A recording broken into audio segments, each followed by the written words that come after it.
Hey everyone, Pupsker here, and today in Warframe, we're gonna go over what is the Helminth segment, that thing right there, how do you unlock it, what does it do, and everything in between that. The Helminth segment was first introduced, this section of it at least, I believe in Heart of Deimos. The first area it first came out with, and the Helminth makes it so you can swap abilities on your Warframes, you can invigorate them, words are hard, making them stronger, and you can put Archon Shards on them, and that also makes them stronger. So we'll take it step by step. First, look at the Helminth, how to unlock it, and then take a look at every individual aspect of it. So as always, if you want to support the channel, you can subscribe, like, comment down below, especially if I miss anything, and let me know what your favorite part of the Helminth system is. As always though, I do have an Epic Games creator code Pupsker, so if you use the Epic Games Store and you want to support the channel, you can use that as well. So let's just get into how can you actually unlock the Helminth. Unlocking the Helminth will take a couple things that you'll have to do. First off, you have to go to Deimos and you have to get rank 3, I think, with the Intrati. Then you talk to Sun and buy the Helminth segment blueprint, I think, and then you build it. Or you just buy the segment itself, not 100% sure. He also sells a level 5 item, the Helminth Invigoration segment. You're going to have to do that. To unlock Archon Shards in the Helminth segment, you will have to do the Veilbreaker quest. And then to unlock more Archon Shards, you'll have to unlock it from the vendor in Deimos, the Sanctum Anatomica. You unlock it from Bird. I think you have to be rank 2 or 3. Let's take a look at every individual item you'll need one by one, just to make it a little easier. So first off, we have Deimos. We have the Necrolisk right here itself. So this is where you're going to want to go. Talk to Sun in order to buy the base items, and we'll just teleport over there and take a look. So once you actually get down here, just quickly fast travel the Necrolisk over to Sun, and then you want to browse wares, and then you can just look for Helminth segment, and that is where you can find the regular Helminth segment blueprint and the regular Helminth Invigoration segment blueprint. So this is quite simply how you get these two. You have to play through Deimos a little bit. You have to collect enough Deimos materials, fishing, mining, hunting, and then you should be good to go. Doesn't take insanely long to unlock, but hey, it is what it is. Now, in order to unlock Archon Shards, these weekly things right here that are used in the Helminth segment, you have to complete the Veilbreaker quest. It's a post the New War type quest. So you will have to also do the New War, would recommend, and then you have to do Veilbreaker. This will make it so you can get even more beautiful Archon Shards. I'm not 100% sure if you need Veilbreaker to get more shards or the segment, but I believe if you're done the New War, you haven't gotten the Archon Shard stuff yet, do the Veilbreaker quest, the call stuff, and then you should be good to go. There's only one more piece left to fully unlock your Helminth segment, and that piece will be back on Deimos, but it'll be on the Sanctum Anatomica like I said before. So let's go talk over to Bird 3 and take a look. Once you teleport in, just, you know, fast travel on over to Bird 3, best buddy, you know, cool guy. Talk to Bird 3, and then there should be another Helminth Coalescent segment blueprint. This will be the final part to fully unlock the Helminth segment, and this will make it so you can equip and fuse Archon Shards, including the final 3. So 6 different Archon Shard types in total. Daily reminder, Warframe is a collecting power fantasy game. You collect more stuff, and you become even more of a powerful god, and that is exactly what the Helminth system does. So let's jump on over to the Helminth itself and take a look at how it makes your Warframes literal gods amongst men and Tenno. So this section here is where the Helminth is, if you haven't noticed before. You'll play through some main quests to unlock it before the Helminth itself is unlocked. I named mine Nummy Nom Noms. You can interact with your Helminth right here, and it will, if you have, I think, a Vulpaphyla on, it'll just suck your Vulpaphyla right up, and it'll go like, spit, spit, spit, spit, spit, spit. And then it'll spit it out, and your Vulpaphyla loves it. It's like a little cleaning ritual they have, so it's like, it loves it. Either way, each Warframe you sacrifice to the Helminth, 1 flower will go up on the wall. You might be saying, what does that even mean? Well, let's take a look at the Helminth Nummy Nom Noms. This is a pretty big menu overall, all at once. You can feed your Helminth. This is the most basic thing. You have to feed your Helminth in order for it to do stuff, right?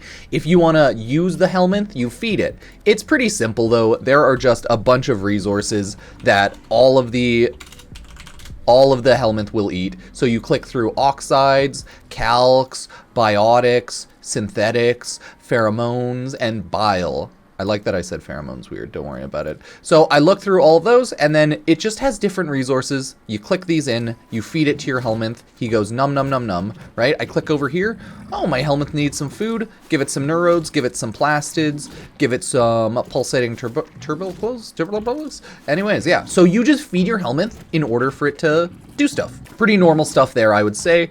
It's not too surprising. It's just another type of resource dump that Warframe has. And then as you feed it, it also gains experience. So that is the basic of feeding your Helminth right there. Pretty good overall. And then you can back out and cancel, but I will feed it. No issues there. Invigoration is a weekly reset, see, that your Helminth can do to buff 3 possible Warframes, and you can select one of these. I can either invigorate Oberon, giving him primary damage and max energy increase for the week. I can invigorate Revenant, giving him 7 days again of ability strength increase and health. I mean, he doesn't need that, but he's already God. Or I can invigorate Protea for an entire 7 days, giving her secondary damage and ability efficiency. You just have to click on the Warframe and then click invigorate. Doing that, you have to equip the Warframe. It'll buff your Warframe, and then you're good to go. Obviously, since I just have Hero on, I'm not doing that, and I don't really care for that, but all it is it requires fed Helminth materials, and then you just get a buffed Warframe. Easy. The main point of the Warframe Helminth system, though, is right here. You might be thinking, what is going on? What is Subsume Warframe, Rush Warframe? So, this is where you sacrifice your base Warframe in order to give it an ability to the Helminth. There are approximately 54 or so Warframes in the game right now, which means you can feed 54 Warframes, right, to the Helminth. As you can see, what it does is it quite simply takes one very specific pre-chosen ability from the Warframe, puts it into the Helminth. You can then put that ability onto any Warframe in the game. Just equip your Warframe and then choose which ability you'll replace. So if we check Hero, I'm using Hero, but you can see Hero's Helminth ability is Condemn. I fed my base Hero into the Helminth, so now the Helminth can put Condemn onto any Warframe. If we take a look at Protea, Protea's is Dispensary. So any Warframe, once you've done this, can have Dispensary. So that is how it works. Gloom for Sevagoth, any Warframe I have can now use Gloom. There are a ton of them. Each Warframe, right? Kullervo, Lavos, Telos Nervos with Vauban. Each Warframe has one base Helminth ability. You just delete the Warframe into the Helminth, it eats it, and it gains that ability. It takes 24 hours in total. As you can see right here, I am using Thermal Sunder Gauss into the Helminth, and just got, Gauss Prime. So now going forward, I will be able to use Thermal Sunder on anyone. I just have to Helminth it onto that said Warframe. And as you unlock more things, unlock more Helminth abilities, feed your Helminth, invigorate more Warframes, it has 15 total levels of unlocks. Some of it is general Subsume slots, others are Metamorphosis, second Metamorphosis. The Metamorphosis abilities are all here. Let's say, I think Infested Mobility is one of them. Increase your parkour velocity, right? So the Helminth does have just base Helminth abilities that it was built with, right? I don't use them.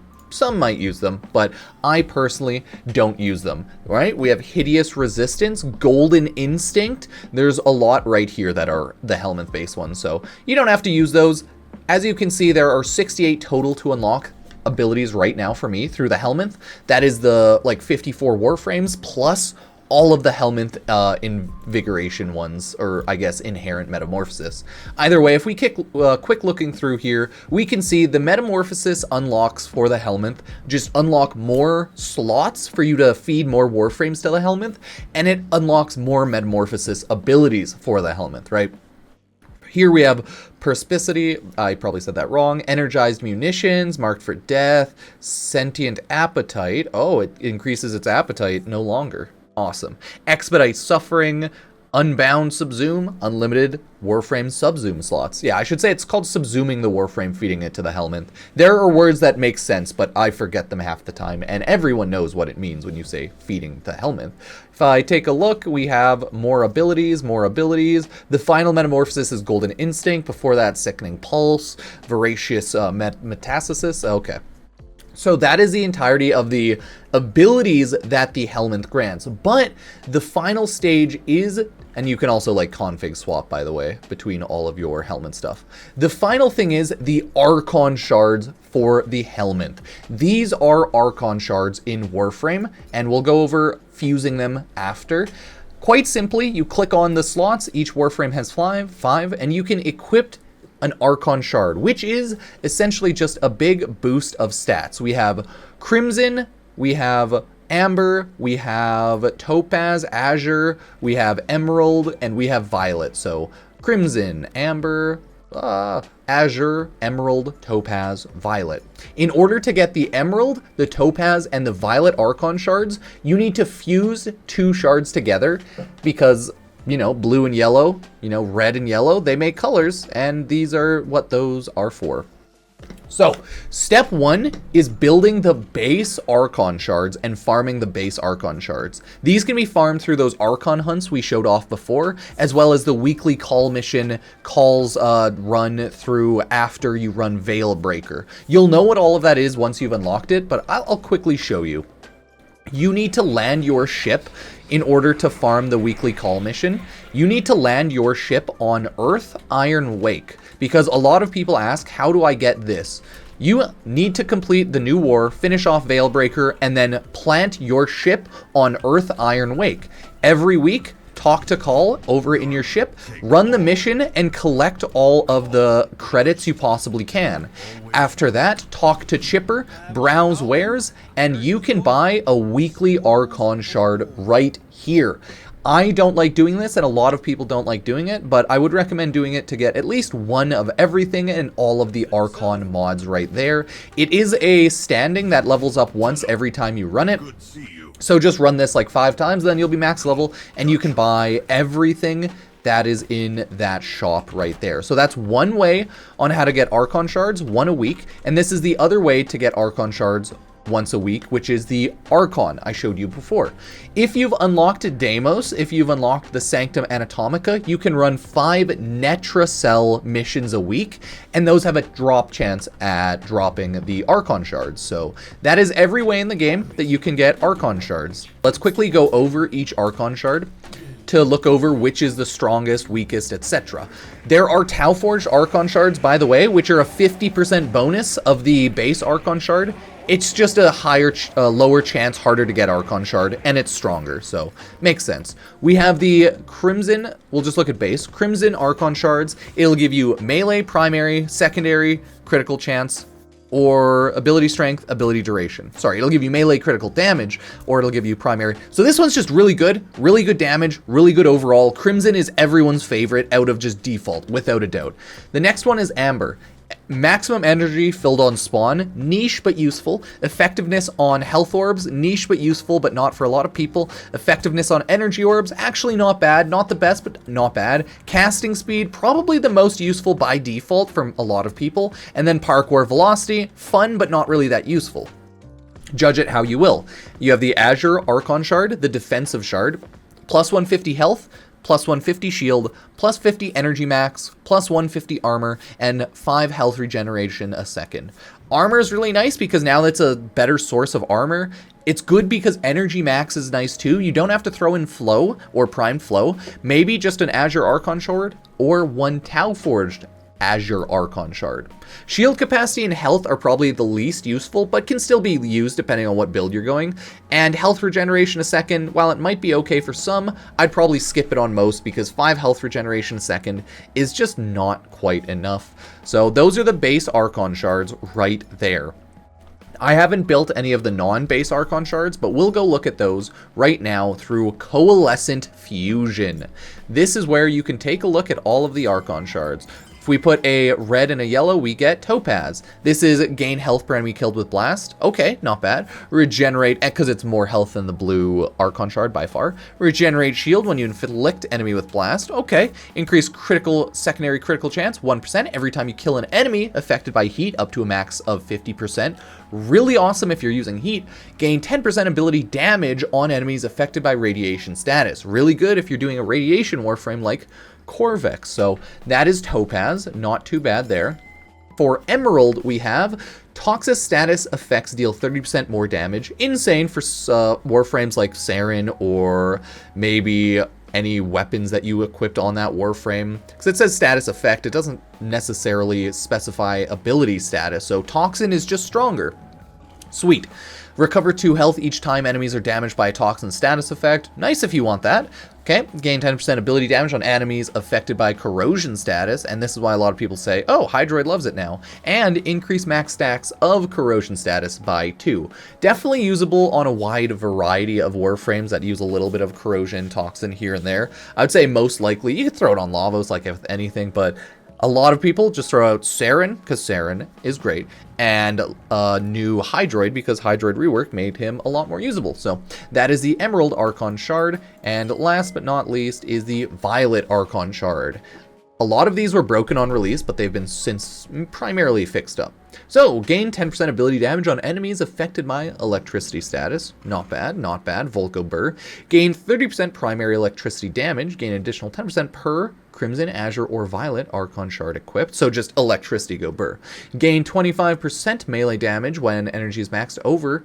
Max energy is over 500, damage boost is doubled. Okay, so 25% melee crit damage boost, and then if you have a high energy warframe, 50%. Sweet. And then energy pickups give 20% energy pickups give 20% health.